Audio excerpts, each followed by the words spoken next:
बिस्मिल्लाहिर्रहमानिर्रहीम, अस्सलाम वालेकुम। हकीकत टीवी साइंस एंड हेल्थ में खुश आमदीद। आप इमेजिन कर लें कि इस वक्त हालात ये हो गए हैं कि इसराइल में पैनिक बाइंग हो रही है और लोग धड़ाधड़ जनरेटर्स खरीद रहे हैं, सामान खरीद रहे हैं, खाना खरीद रहे हैं। वहाँ के सुपर स्टोर्स मुकम्मल तौर पर ख़त्म होना शुरू हो गए हैं। जिसको एक हफ्ते का राशन चाहिए था वो पूरे महीने का राशन ले रहा है। और हालत ये है कि एटीएम के बाहर जाकर लोगों की लाइनें लगी हुई हैं, वहाँ पर वो पैसे विड्रॉ कर रहे हैं। और इस सूरत हाल में हंगामी बेसिस पर आर्मी चीफ उनका आता है और कौम को आकर कहता है कि आपको किसी सूरज जनरेटर्स खरीदने की ज़रूरत नहीं है, फूड ना खरीदें, ना कोई पैसा विड्रॉ करें एटीएम से ज़रूरत के अलावा। हम आपको तमाम की तमाम चीज़ें बताते रहेंगे, अपडेट करते रहेंगे क्या हुआ है। घबराने की इसको कोई ज़रूरत नहीं है। हाँ, इस वक्त हालत ये है कि मुल्क के अंदर सिक्योरिटी हाई अलर्ट हो गई है। ख़तरा है कि हमें ईरान हम पर मिसाइल मारने वाला है और ईरान के मिसाइल के साथ ड्रोन्स भी। आप सोचें कि इस दफ़ा ईरान का हमला शायद शदीद होगा कि अमेरिका को इस वक्त कहना ही पड़ा ईरान को डायरेक्ट, वरना अमेरिका के तो ताल्लुकात ही नहीं है ईरान के साथ, लेकिन उनको डायरेक्ट कहना पड़ रहा है ईरान को इस वक्त कि आप हम पर हमला ना कीजिएगा। ये काम इजराइल ने किया है, हम इसमें शामिल नहीं हैं। और इसराइल के अंदर नेतन्याहू से लेकर आर्मी चीफ से लेकर तमाम लोग अपनी कौम को हंगामी बेसिस पर कह रहे हैं कि आप लोग इस वक्त सामान ना खरीदिए। पैनिक बाइंग है, खौफ में लोग खरीद रहे हैं कि पता नहीं जंग छिड़ जाए और उसके बाद क्या हाल हो। क्योंकि देखिए, इन्होंने जो हरकत की है, पूरी आवाम नेतन्याहू के घर के बाहर है कि तुमने ये हरकत की क्यों है, तुम हमारे उन बंदों को क्यों नहीं रिहा करवा पाए अभी तक, जिन बंदों को असल में रिहा करवाना चाहिए था तुम्हें, उनको तुम रिहा नहीं करवा पाए। और रिहा करवाने के बाद घर तक तुमने पहुंचाना था वो तुम कर नहीं पाए। सो इस वक्त सूरत हाल ये पैदा हुई है, हालात ये बता रहे हैं कि इस वक्त इसराइल में लोग सही मायनों में खौफजदा हैं। देखिए, हमास के साथ लड़ाई जारी थी, पिछले काफ़ी महीनों से जारी है, लेकिन आपने एक दफ़ा भी देखा कि इसराइली खौफ में थे, पार्टी कर रहे थे, शराब के नशे में टुन थे, इंजॉय कर रहे थे। हाँ, उसके बाद जब रॉकेट गिरना शुरू हो गए तो वो पैनिक में थे, खौफ में गए थे और फिर सारी सारी रात जागते थे। लेकिन इस तरह की उन्होंने पैनिक बाइंग नहीं की थी कि वो खौफ में जाकर सामान सारे खरीदना शुरू। अब सूरत हाल डिफरेंट हो रही है।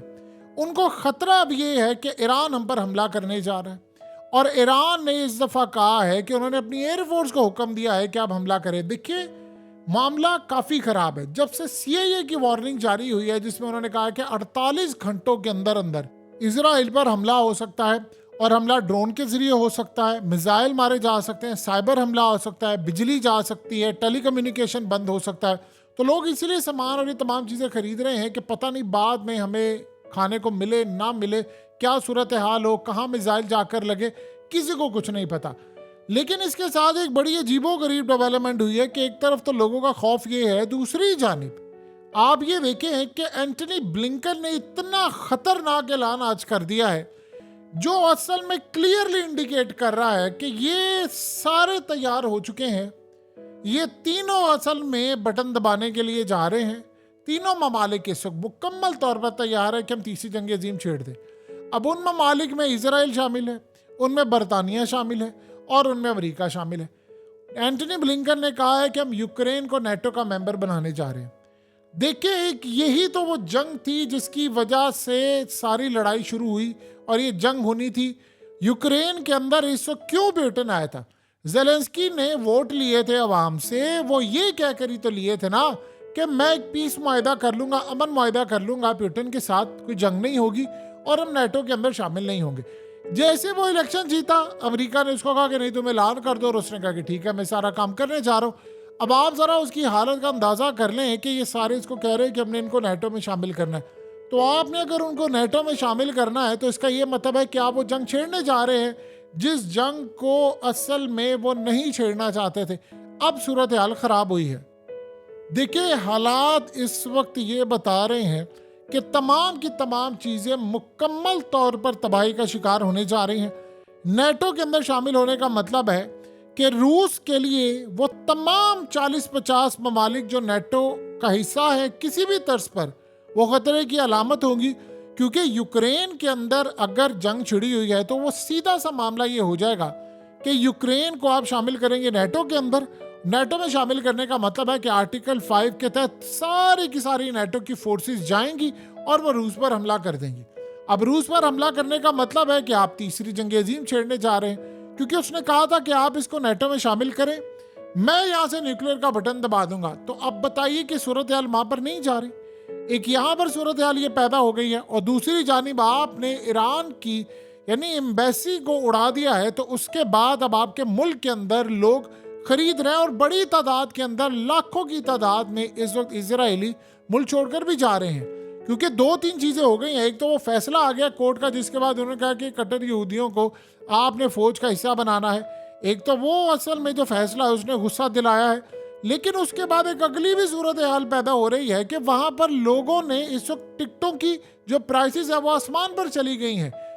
कितने शक्ल वो ऊपर चला गया है, यानी प्राइसेस इतनी ज्यादा बढ़ गई हैं जिसका हम अंदाजा नहीं लगा सकते। लोग इस वक्त एयरपोर्ट की जानिब भाग रहे हैं कि भाई हमने यहाँ से निकलना है, हमें पता नहीं, क्योंकि पहले हमास वाला मामला डिफरेंट था।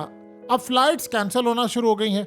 आप इस वक्त लोगों को मोबाइल पर मैसेज भेज रहे हैं कि भाईजान आप अपनी तैयारी करें, हमला हो सकता है। जब आप इस तरह की सूरत हाल में लोगों को बताएंगे तो इस दफ़ा याद रखिएगा इसराइल की अपनी बड़ी तबाही हो रही है, इन्वेस्टर वहाँ से भाग रहा है। और ये सूरत हाल जब पैदा होगी तो जाहिर सी बात है कोई भी मुल्क आपके मुल्क में इन्वेस्टमेंट तो छोड़िए, बड़ी दूर की बात है, कोई मुल्क आपके मुल्क में दाखिल होने को तैयार नहीं होगा विद पॉजिटिव इंटेंशंस। इस वक्त खबर ये आई है कि रॉकेट्स फायर होना शुरू हो गए हैं इजराइल के अंदर, और रॉकेट्स फायर हो रहे हैं और उनकी फोर्सेस कह रही हैं कि हम रॉकेट्स को नाकाम बना रहे हैं। उन्होंने अभी ये नहीं बताया कि कहाँ से आ रहे, लेकिन उन्होंने कहा जी इस वक्त साउथ इजराइल से चीज़ें आना शुरू हो गई हैं। अभी सूरत हाल में सोचिए ज़रा कि अमेरिका इस वक्त पैनिक के अंदर इस वक्त खड़ा हुआ है, यानी उसको कुछ अंदाज़ा नहीं है। क्योंकि इस वक्त हुआ ये है कि यूरोपीय यूनियन ने कहा है, यानी स्पेन के प्राइम मिनिस्टर ने कहा है कि यूरोपीय यूनियन के बिहाफ के ऊपर कि वो इसराइल के साथ अपने ताल्लुकात ख़त्म कर सकते हैं, क्योंकि वो इंटरनेशनल लॉज को वायलेट कर रहा है। अब देखिए वो वहाँ पर इमदादी कारकुन आए थे, पोलैंड के थे, कोई बरतानिया का था, कोई उसका, इन्होंने मार दिया उसको। और सबसे बड़ी जो सूरत हाल है, जो अहम बात है, इन्होंने जब जंग शुरू की थी तो इन्होंने एक बात कही थी कि हमारी लड़ाई है हमास के साथ, आम फलस्तीनियों से नहीं। और इन्होंने कहा था कि आप यहाँ से चले जाएं, हम यहाँ पर करने वाले ऑपरेशन, जब ऑपरेशन कंप्लीट होगा तो वापस आ जाना। अब वो कह रहे हैं कि नहीं, आप वापस नहीं आएंगे, हम यहाँ पर आबादी अपनी कायम करने जा रहे हैं। और उन्होंने अपने यहूदियों को बुला लिया है और उनको कहा है कि आहिस्ता आहिस्ता आपको हम पहले पोर्टेबल घर बना कर देंगे, फिर आप यहाँ पर आबाद होना शुरू हो जाना। यानी क्लियरली अब ये आपने सूरत हाल ये बता दी है। देखिए अगले कुछ अरसे के अंदर ये भी इस वक्त इसराइल के लिए मसला ये पैदा हो जाएगा कि इंटरनेशनल सतह पर, देखिए सबसे बड़ी बात ये है कि तुर्की को भी और सारे ममालिक इस वक्त ये देखेंगे कि यार हमने इसराइल के साथ अपने ताल्लुकात ख़त्म करने, क्योंकि अवाम का प्रेशर है। अवाम के प्रेशर जो सबसे ज़्यादा महसूस किया जाता है वो यूरोप में किया जाता है। यूरोप के अंदर अवाम जब निकलती है तो उसका रिजल्ट आपको इलेक्शन में नज़र आता है। तो वहाँ पर उनको ये लग रहा है, देखिए यूरोप में इस तरह की जो खिलाफ वर्जी होती है जो इसराइल कर रहा है उसको अच्छा नहीं समझा जाता।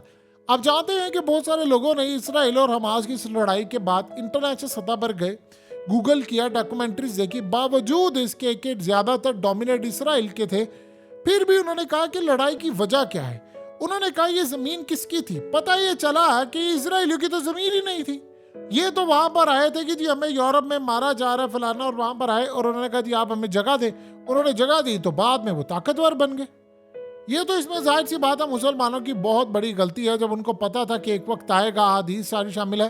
वो तो अलग बात है कि मुसलमानों ने कभी दीन पर अमल नहीं किया और आज जो हमारी हालत है वो तो सारी दुनिया के सामने है। लेकिन अब इसराइल का जो सबसे बड़ा मसला ये पैदा हुआ है कि ईरान अगर यहाँ पर हमला कर देता है, और ईरान के बारे में हमेशा ये तासुर पाया जाता है कि वो जब भी हमला करता है वो गालिबन हमला करने के लिए इस्तेमाल करता है प्रॉक्सीज। लेकिन इस दफ़ा ईरान के अंदर से बातें सामने आ रही है कि ईरान असल में सबसे बड़ा मामला ये सामने लेकर आ रहा है कि वो कैलकुलेट कर रहा है कि कौन सा मिसाइल फायर करना है, उसकी रेंज क्या है, वो मिसाइल इसराइल में जाकर हिट करेगा, कितने 100 किलोमीटर दूर जाएगा, क्या सूरत हाल होगी, ये इस वक्त सामने। आप सोचिए कि अभी ये मामला वहाँ पर चल रहा है, ईरान में एक बहुत बड़ा हमला वो पकड़ा गया है। यानी आप सोचिए वो ईरान को भी इसमें इंगेज करें, बिजी करें। और वो हमला ये था कि ईरान की जो फौजी अड्डा था उसको ओवरटेक करने के लिए यानी उस पर कब्जा करने के लिए वहाँ पर दहशतगर्द आए और उन्होंने उस हमले को नाकाम बना दिया। यानी आप अंदाज़ा कर लें कि इस वक्त सूरत हाल ये है कि ईरान के अंदर लीडर्स ने उनके कह दिया है, उन्होंने कहा है कि हम हर सूरत इजराइल को इस दफ़ा जवाब देने जा रहे हैं। और सबसे बढ़कर आयतुल्ला खामनाई यानी उनके जो लीडर हैं, सुप्रीम लीडर, उन्होंने एयरफोर्स को हुक्म दिया है कि इस दफ़ा इसराइल के अंदर आपने मिसाइल फायर करना या कार्रवाई करनी, जो भी आपने करना है। यानी पहले हमेशा ये होता था कि वो इस तरह की बात करते थे कि जवाब दिया जाएगा बड़ा सख्त, अपने वक्त के मुताबिक, अपनी मर्जी की लोकेशन पर। इस दफ़ा वो कह रहे हैं कि इसराइल में जाकर हमला करना है। यानी ये बड़ी डेवलपमेंट होगी इस दफ़ा कि अगर ईरान ने काम कर दिया, क्योंकि इसराइल को अब तक वो जितना जवाब देते हैं वो इराक में दे दिया, शाम में दे दिया, उनके एजेंट्स मार दिए, उनका नेटवर्क तोड़ दिया, साइबर हमला कर दिया। लेकिन अगर आप सोचें कि इसराइल में लोग इतनी बड़ी तादाद में चीज़ें खरीद रहे हैं, परेशान हैं, अपसेट हैं, घरों में बंद कर लिया है, और इनको ट्रेनिंग क्या दी जा रही है कि आपने शेल्टर्स में जाना है, आप शेल्टर्स में जाएंगे, अपने बच्चों को कैसे बचाना है, आपने कैसे बचाना है, सायरन बजेगा तो आपने क्या करना है।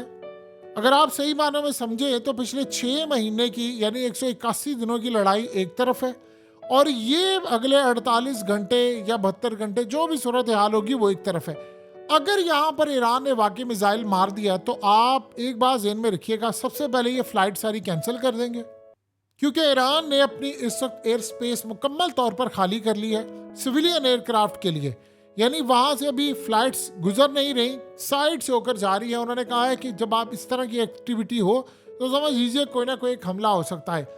अब सारी दुनिया की नज़रें इस वक्त ईरान पर हैं। उधर हिजबुल्लाह ने ईरान को कह दिया है कि आप सिर्फ हमें ग्रीन सिग्नल देंगे और उसके बाद हम हर तरह का बदला लेने के लिए इनसे तैयार हैं। ईरान ने यहाँ तक कह दिया है कि अफगानिस्तान हमारे साथ इस जंग में खड़ा है और उन्होंने हमें यकीन दहानी हर तरह की करवा दी है, जैसे ही हमें ज़रूरत उनकी पड़ेगी फोर्सेस की तो वो तैयार हो जाएंगे। उसके साथ देखिए सबसे ज़्यादा अहम तरीन मसला जो आ गया है, वो अच्छी डेवलपमेंट आई है, वो आई है रूस की जानिब से। अब सोचे ज़रा, रूस कभी ज़िंदगी में इस लेवल पर नहीं आया था। अब गोलान हाइट्स में रूस की फोर्सेस वहाँ पर आकर तैनात है, और आप देख सकते हैं कि झंडे भी उन्होंने इस तरह लहरा दिए। तो झंडा वहाँ पर लहराने का मतलब ये है कि ये हमारी मिलिट्री बेस हो गई है। गोलान हाइट्स वो है जिसको इसराइल टेक ओवर करने के लिए जा रहा था, लेकिन अब चूंकि वहाँ पर सामने, यानी आप सोच लें कि कितनी बड़ी तादाद में जब रूस की फौजें आ गई हैं तो आप कैसे मुकाबला कर सकते हैं। तो हालात इसराइल के लिए ज़्यादा साजगार नहीं है, लेकिन फिर भी अगर वो लड़ाई के लिए तैयार बैठा हुआ है तो आप जानते हैं उसको क्या बात कही है इस वक्त ईरान ने। आयतुल्ला खामनाई ने जो बात की है वो इस वक्त रूस के मीडिया की फ्रंट हेडलाइन बनी है। उसमें उन्होंने कहा था कि ईरान वादा करता है इसराइल को कि मुंह पर थप्पड़ मारेंगे। यानी आप ये सोचें ज़रा कि इस वक्त पहली मर्तबा इस तरह की गुफ्तगू की गई है जिसको रूसी मीडिया ने हेडलाइन लगाकर बताया है कि इसराइल के खिलाफ पहली मर्तबा हुआ ये है कि रूस में इसराइल के खिलाफ इतनी नफरत पाई जाती है। आज से पहले कभी इसराइल के खिलाफ इतनी नफरत नहीं पाई जाती थी। जब इन्होंने देखा है कि इस वक्त रूस की फौजें गोलान हाइट्स पहुंच गई हैं, इसराइल को आने वाले वक्त में घेर लिया जाएगा, तो सबसे बड़ी बात यह है कि बाइडेन ने यानी फैसला ये कर लिया है कि हमने इसराइल को मजीद हथियार देने हैं, मिसाइल देने हैं, तमाम चीज़ें देनी हैं जिससे इसराइल मजीद हमले करने के लिए तैयार हो जाएगा। बरतानिया की जानिब से इस वक्त थोड़ी सिचुएशन बदल रही है। वहाँ से भी ये कहा जा रहा है कि हम जंग के मूड में नहीं है, हमने करना नहीं है। नेटो के अंदर जो ममालिक हैं वो भी असल में कई रिलक्टेंट है। प्रॉब्लम सबसे बड़ी ये है कि यूरोपीय यूनियन में सबसे ज़्यादा खतरा ये पाया जाता है कि अगर ये जंग छिड़ जाती है रूस के साथ तो शायद हो सकता है हम आधा यूरोप तबाह देख लें। रूस को तो ये तबाह करेंगे, आधा यूरोप वो तबाह देख लें, क्योंकि पुतिन के बारे में एक बात सबको बड़ी अच्छी तरह पता है कि वो बंदा पिछले 2-2.5 साल में शिकस्त नहीं खा सका, और अब अगर लड़ाई के मामलात में उसको आगे धकेला गया तो वो शिकस्त नहीं खाएगा। यानी वो पूरी तरह मिसाइल मारने की कैपेसिटी रखता है। अगले चंद घंटे अहम हैं, लेकिन सबसे ज़्यादा अगर किसी मुल्क की किसी पर नज़रें हैं तो वो इसराइल की नज़रें हैं इस वक्त ईरान पर। आप सोचिए कि इसराइल के तमाम लोग इस वक्त ये देख रहे हैं कि हो सकता है अगले 48 घंटे में हमारे मुल्क में हमला हो जाए, किसी भी वक्त हमला हो जाए।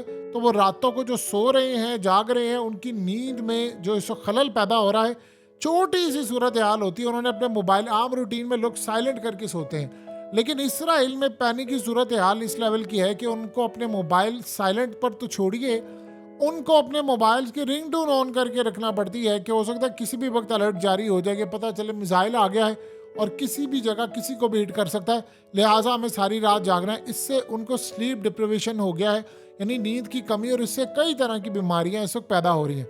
सो आने वाले वक्त में हालात बता रहे हैं कि किस तरह की तबाही इसराइल का इंतजार कर रही है। हकीकत टीवी साइंस एंड हेल्थ की इस वीडियो के नीचे कमेंट जरूर कीजिए, अपनी राय का इजहार जरूर करें और इस वीडियो को हर जगह शेयर करते हुए चैनल को सब्सक्राइब जरूर करें।